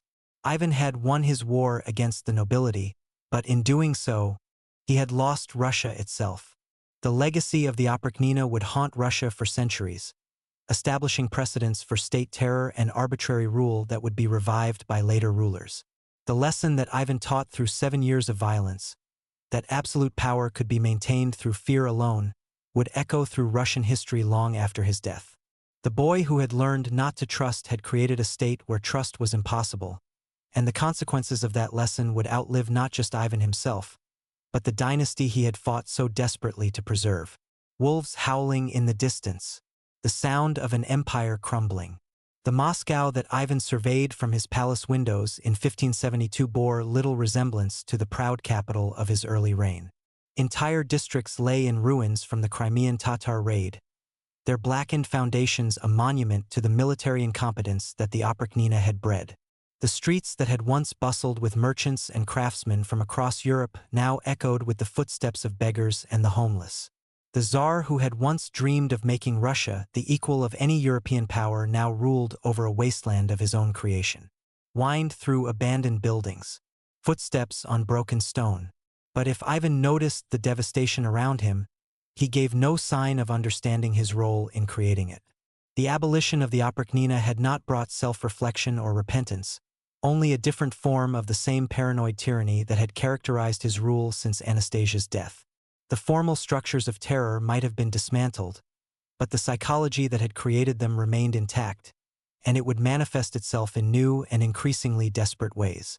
The Livonian War, which had begun with such promise in 1558, had become a millstone around Russia's neck by the 1570s. What had started as a limited campaign to gain access to Baltic ports had escalated into a multi-front conflict against Sweden, Poland-Lithuania, and Denmark that was bleeding the country dry. The military advantages that Ivan's early reforms had provided had been squandered through years of poor leadership and the systematic elimination of experienced commanders during the Oprichnina period. The siege of Reval in 1571 to 1572 epitomized the military disasters that now characterized Russian warfare. Instead of the swift, decisive campaigns that had captured Kazan and Astrakhan, Ivan's forces found themselves bogged down in a prolonged siege against a relatively minor target. Supply lines stretched across hostile territory were constantly threatened by enemy raids, while the army itself was riddled with desertion and poor morale, cannons firing futilely against stone walls, soldiers retreating through mud. The failure at Reval was more than just a military defeat. It was a symbol of how far Russian military capabilities had declined since the heyday of the 1550s. The professional soldiers who had once made the Streltsy feared throughout Eastern Europe had been demoralized by years of arbitrary punishment and the knowledge that military success provided no protection against royal displeasure. Many of the best officers had been executed during the Oprichnina period, while their replacements lacked both experience and the trust of their men. Foreign observers noted the decline in Russian military effectiveness with a mixture of relief and amazement. The kingdom that had once seemed poised to dominate Eastern Europe was now struggling to defend its own borders. The elaborate fortifications that Ivan had built were crumbling from neglect, while the armies that had once struck fear into enemy hearts were now viewed as manageable threats by their opponents. The economic consequences of prolonged warfare were devastating for a country already weakened by the Oprichnina's depredations.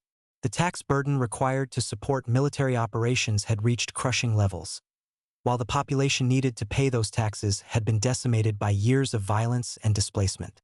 Entire regions that had once been prosperous were now virtually depopulated, their fields reverting to wilderness and their towns reduced to ruins.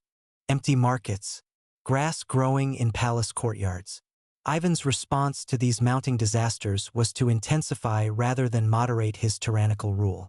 Unable to accept that his own policies might be responsible for Russia's decline, he sought scapegoats among his remaining advisors and military commanders. The purges that had characterized the Oprichnina period continued in a more sporadic but equally deadly form, ensuring that competent leadership remained a scarce commodity in Russian government. The personal isolation that had begun with Anastasia's death became complete during this period. Ivan's subsequent marriages to Maria Temryukovna in 1561, to Marfa Sobakina in 1571, and to Anna Koltovskaya in 1572, brought him no emotional satisfaction and only temporary physical gratification.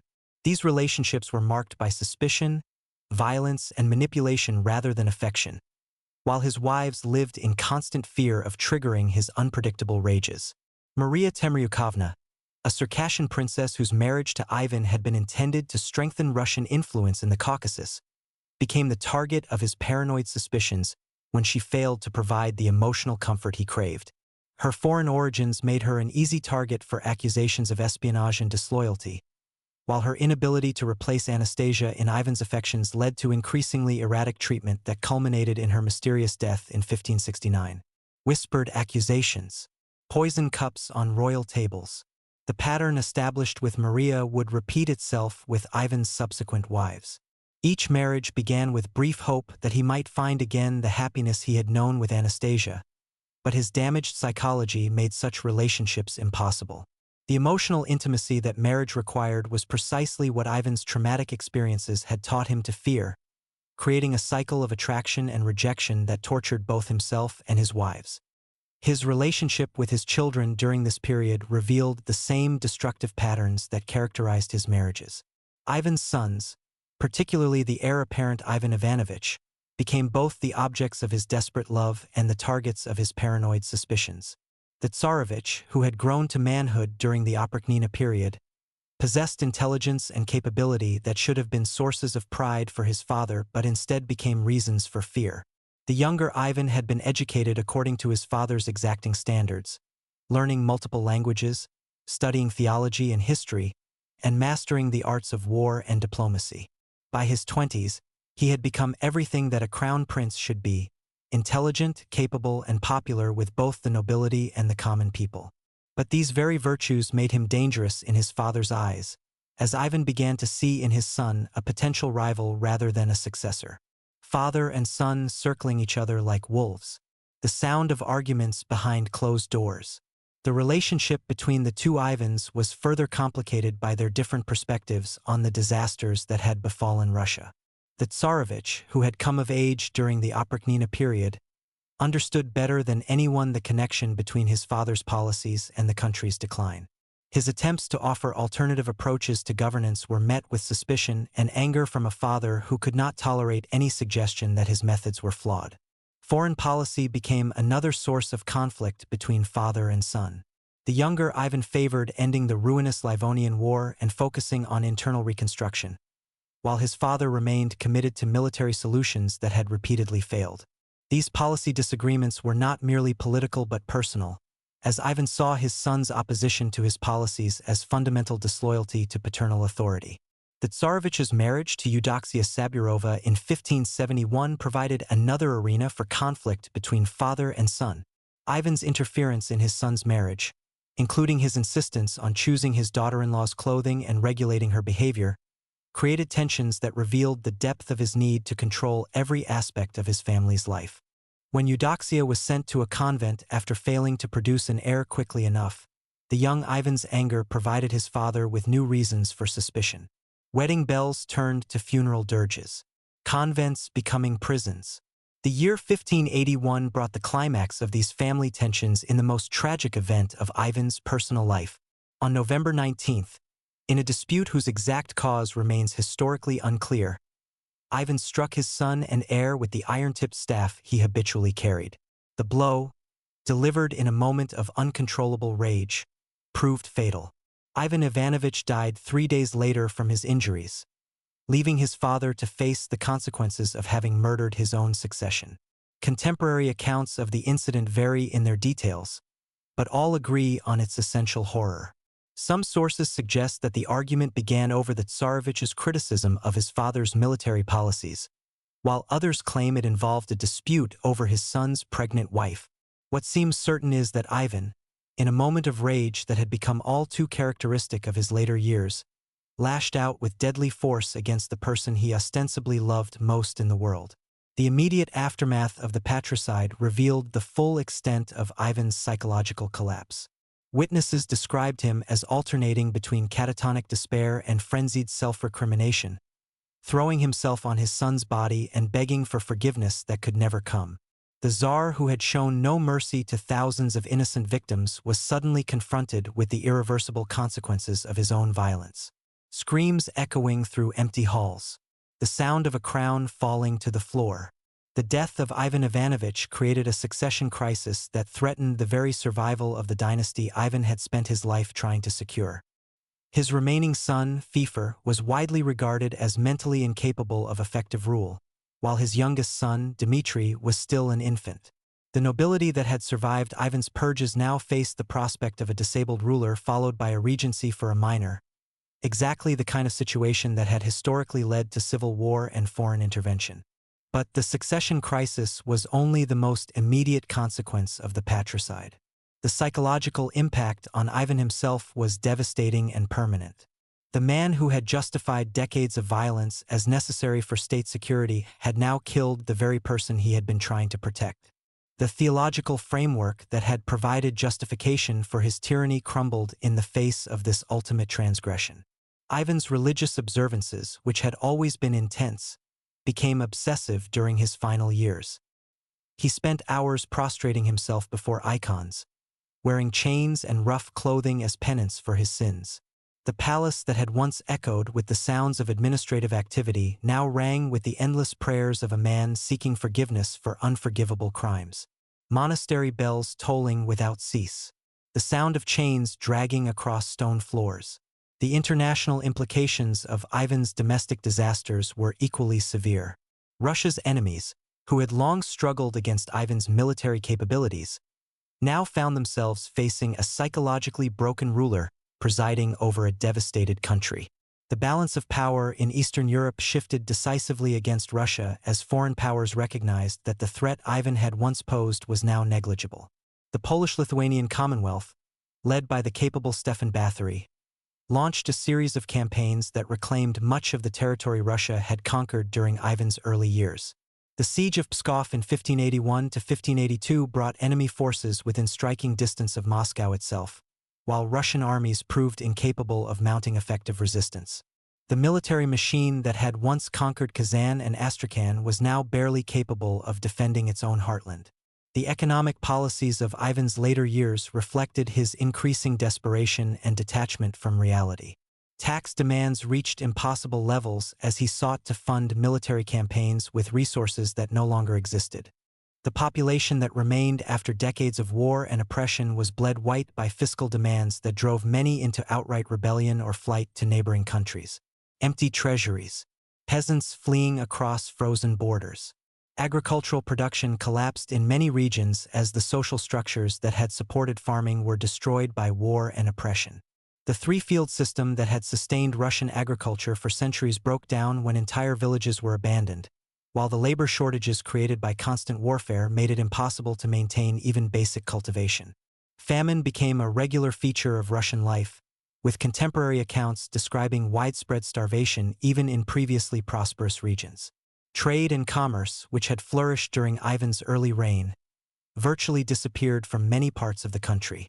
The merchant class that had supported economic growth had been decimated by Oprichnina confiscations and arbitrary taxation, while foreign traders avoided Russian markets due to the constant threat of violence and expropriation. The cities that had once been centers of craft production and commercial exchange became ghost towns inhabited primarily by beggars and refugees. Cultural and intellectual life continued its decline during Ivan's final years.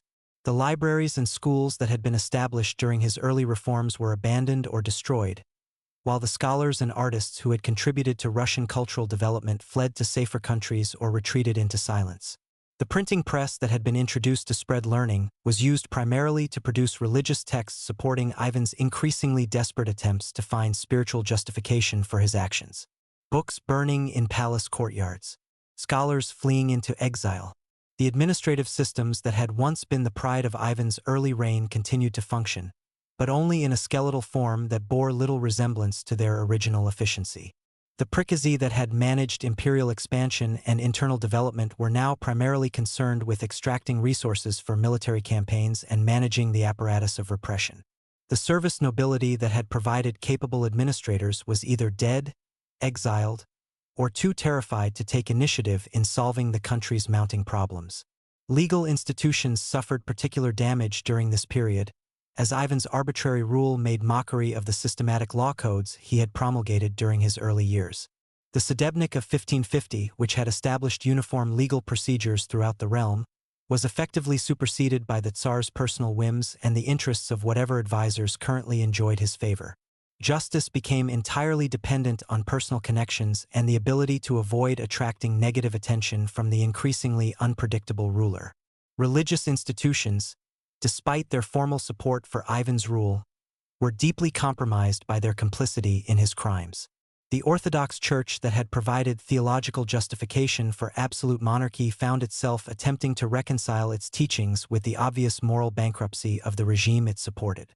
Many clergy retreated into purely ceremonial roles, conducting the rituals required by their positions while avoiding any substantive engagement with the political and moral issues of the day. Churches standing empty, priests mumbling prayers without conviction. The foreign relations that had once showcased Russian power now demonstrated only weakness and isolation. Diplomatic missions that had once been received with respect at European courts now encountered pity or contempt from rulers who understood that Russia was no longer a significant factor in international affairs. The balance of power that Ivan had once manipulated to his advantage now worked entirely against Russian interests. The English merchants who had been among Ivan's most important foreign contacts gradually withdrew from Russian markets as trade became too dangerous and unprofitable to justify continued investment. The technological transfer that had been a crucial factor in Russian military and economic development ceased as foreign experts refused to work in a country where their safety could not be guaranteed. Russia's window to Western Europe, which Ivan had fought so hard to open, was slowly closing as the country turned inward upon itself. Military technology, which had given Russian forces crucial advantages during Ivan's early campaigns, stagnated as resources were diverted to internal repression and the expertise needed for innovation was systematically eliminated. The firearms that had made the Streltsy effective became obsolete as foreign armies adopted newer weapons and tactics, while Russian forces continued to rely on equipment and methods that were increasingly inadequate for contemporary warfare. Rusted cannons lying abandoned, ancient weapons breaking in soldiers' hands. By 1581, the country that Ivan ruled bore little resemblance to the expanding empire of his early years. The population had been decimated by war, oppression, and economic collapse, while the administrative and military structures that had enabled imperial expansion were shadows of their former effectiveness. The Tsar who had once dreamed of making Russia the equal of any European power now presided over a state that could barely maintain its independence. The personal cost of Ivan's reign was equally devastating. The boy who had entered the world as heir to a growing empire had become a broken man haunted by the ghosts of his countless victims. His sleep was plagued by nightmares, his waking hours tormented by guilt and paranoia. The crown that had once brought him such pride had become a burden that crushed everything he touched, including those he loved most. The murder of his son represented the final moral catastrophe of a reign that had begun with such promise. The man who had justified decades of violence as necessary for the protection of his dynasty had destroyed that dynasty with his own hands. The future that he had spent his life trying to secure had been shattered by the very methods he had used to protect it. A crown sitting empty on a blood-stained throne, the echo of a father's screams. As 1581 drew to a close, Ivan faced the consequences of choices that could never be undone. The succession was compromised, the country was devastated, and his own psychological state made effective governance impossible. The boy who had learned not to trust had created a world where trust was impossible, and now he was trapped within the prison of his own making, waiting for death to release him from the hell he had created for himself and his people. The final act of Ivan's reign was about to begin, and it would be written not in the language of conquest and glory that had marked his early years, but in the vocabulary of regret, madness, and the inexorable approach of death. The terrible Tsar had achieved his goal of absolute power, but the price of that achievement was the destruction of everything that had made power worth having. Part 6. The Final Darkness, Death of a Tyrant, 1581 to 1584. Wind howling through empty corridors. The sound of a dying empire. March 18, 1584. In the private chambers of the Moscow Kremlin, a man who had once commanded armies and terrorized nations lay dying on a simple wooden bed. Ivan Vasilyevich, first Tsar of all the Russias, conqueror of Kazan and Astrakhan, creator of the Oprichnina, murderer of his own son, was approaching the end of a reign that had lasted 37 years and transformed Russia forever. But the empire he was leaving behind bore no resemblance to the one he had inherited, and the dynasty he had tried so desperately to protect was hanging by the thinnest of threads. Labored breathing in the darkness. Candles flickering in the wind. The 3 years since the murder of his son had been a descent into madness that made even his earlier excesses seem restrained. The guilt that consumed Ivan was not the kind that leads to repentance and reform, but the destructive guilt of a man who understands his crimes but lacks the moral courage to change. Instead of seeking redemption through mercy and justice, he had plunged deeper into paranoia and violence, as if the magnitude of his sins could be hidden behind even greater cruelties. The court that surrounded Ivan during his final years was a grotesque parody of royal splendor. The boyars who remained were broken men who had survived by becoming instruments of their master's will, their noble heritage transformed into a mask for cowardice and complicity. Foreign ambassadors who visited Moscow during this period described an atmosphere of terror so pervasive that grown men trembled at the mention of the Tsar's name, while normal conversation became impossible when every word might be interpreted as treason. Ivan's physical appearance during these final years reflected the internal corruption that had consumed his soul. Once tall and commanding, he had become stooped and prematurely aged, his hair white and thinning, his face marked by the constant tension of a man who trusted no one and suspected everyone. His hands, which had once wielded scepter and sword with equal skill, now shook with palsy, while his eyes held the unfocused stare of someone who saw enemies in every shadow. Mirrors reflecting a monster, servants averting their eyes. The religious obsessions that had characterized Ivan's middle years became consuming manias during his final period.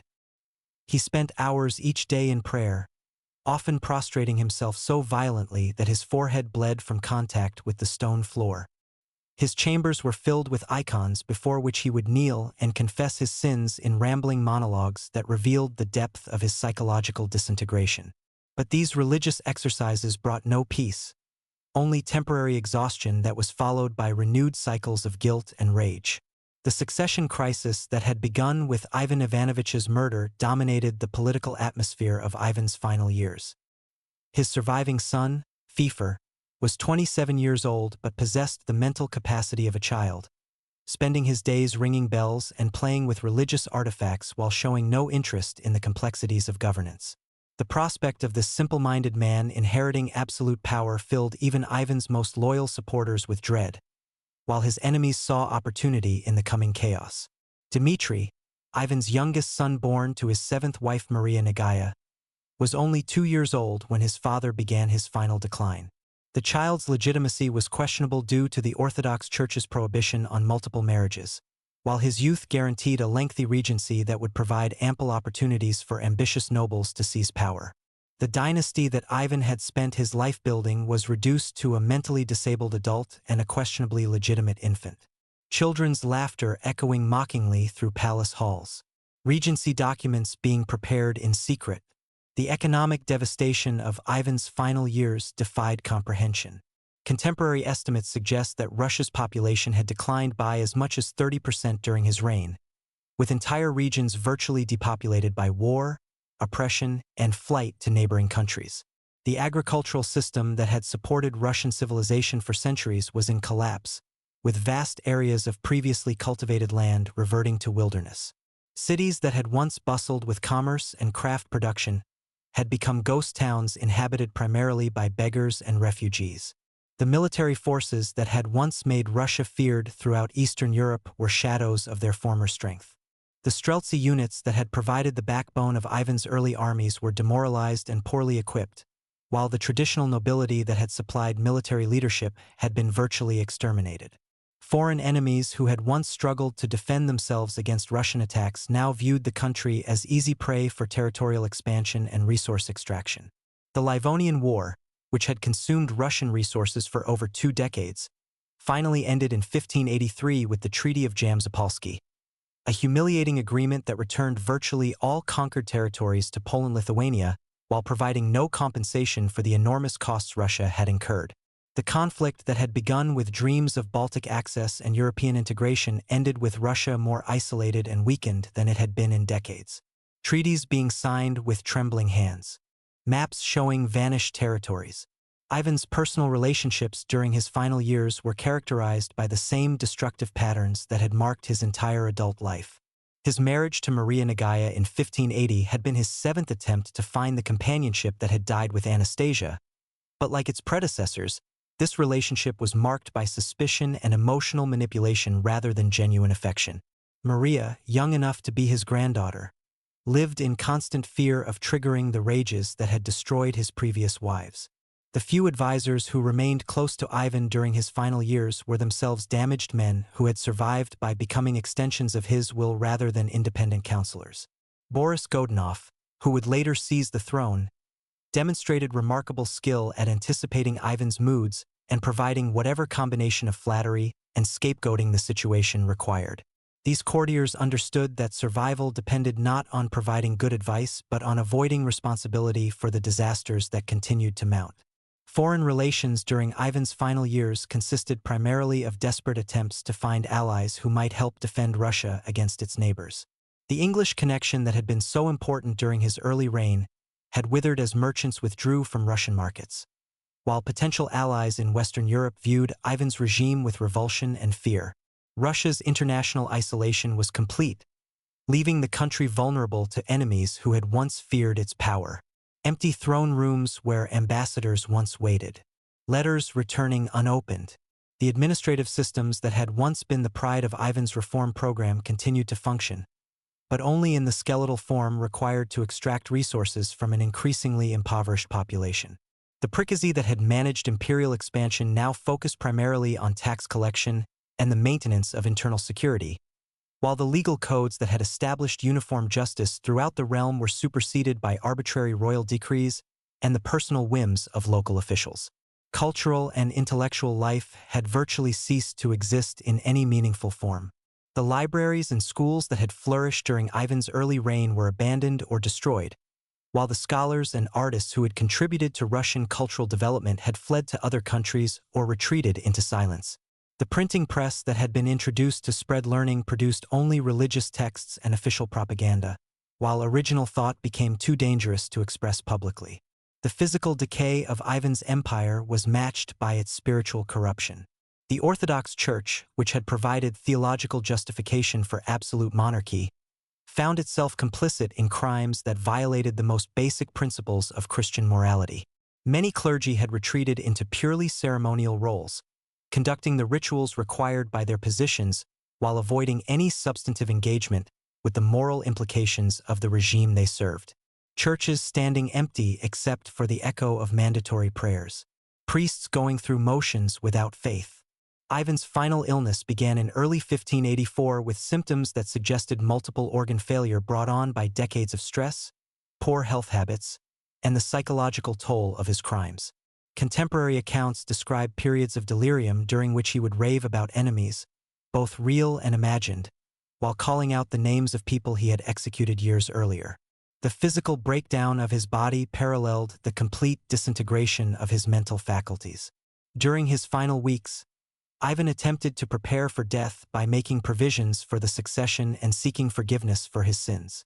But these efforts were undermined by his inability to acknowledge the full extent of his crimes or to implement reforms that might have mitigated their consequences. The man who had spent his life refusing to trust others found himself unable to delegate authority even as death approached, leaving crucial decisions unmade and succession plans unclear. The deathbed scenes described by contemporary witnesses reveal a man tormented by guilt but unable to find peace. Ivan called for monks to pray over him, confessed his sins in rambling monologues that lasted for hours, and begged forgiveness from God while continuing to justify his actions as necessary for the protection of the state. The contradiction between his desire for divine mercy and his refusal to acknowledge the full evil of his actions created a spiritual paralysis that prevented any genuine repentance. Last rites being administered to unrepentant hands. Confessions that revealed no understanding. On March 18, 1584, Ivan Vasilyevich died in his private chambers, surrounded by the few courtiers who had not abandoned him and the priests whose prayers had failed to bring him peace. Contemporary accounts differ on the exact circumstances of his death, with some suggesting that he suffered a stroke while others claim he was poisoned by enemies seeking to end his reign before he could do more damage. The truth of his death mattered less than its consequences. Russia was free of a tyrant, but it was also left with a legacy of destruction that would haunt the country for generations.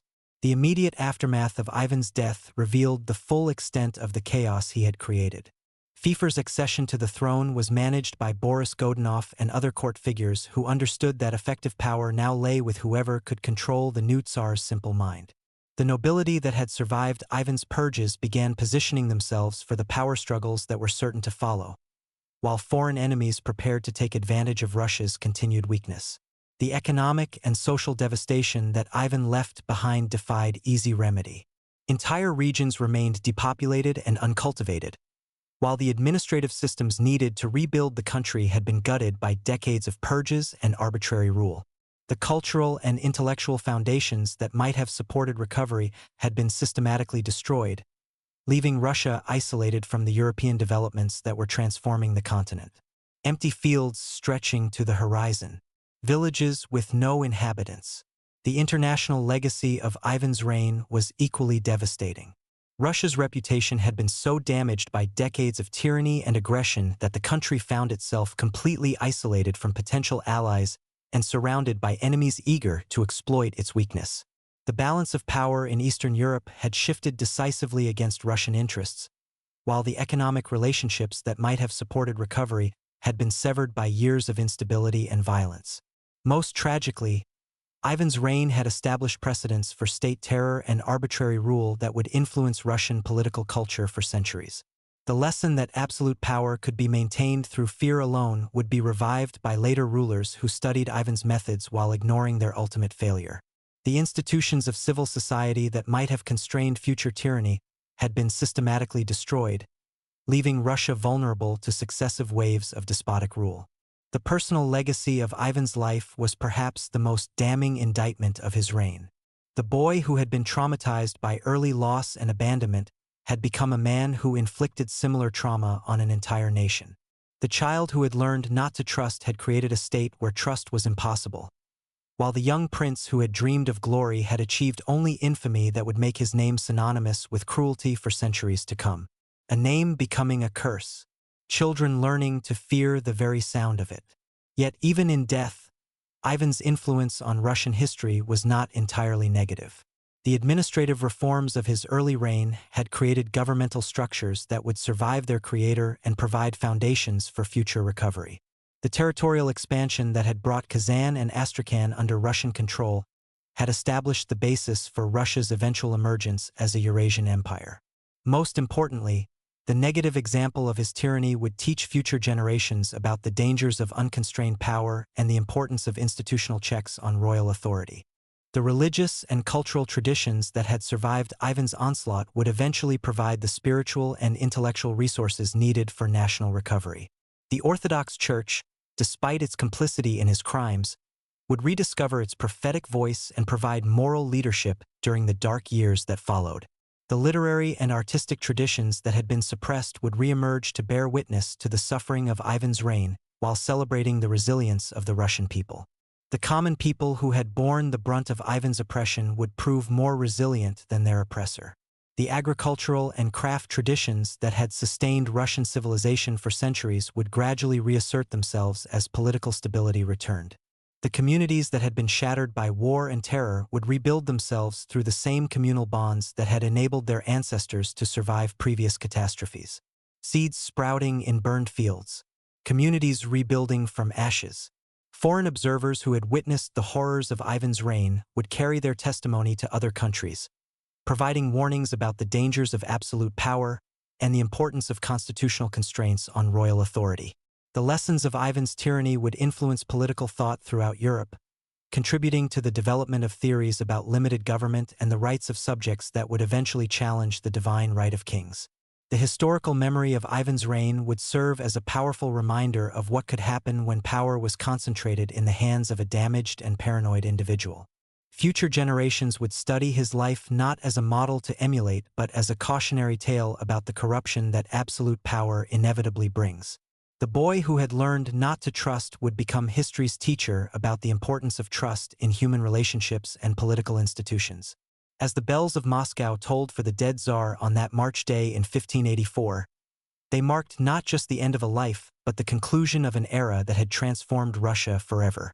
The empire that Ivan left behind was broken and bleeding, its people traumatized by decades of terror, its institutions corrupted by years of arbitrary rule. But Russia would survive its terrible Tsar, just as it had survived the Mongol invasions and would survive future catastrophes. Bells tolling across a wounded but unbroken land. The sound of a people who would endure.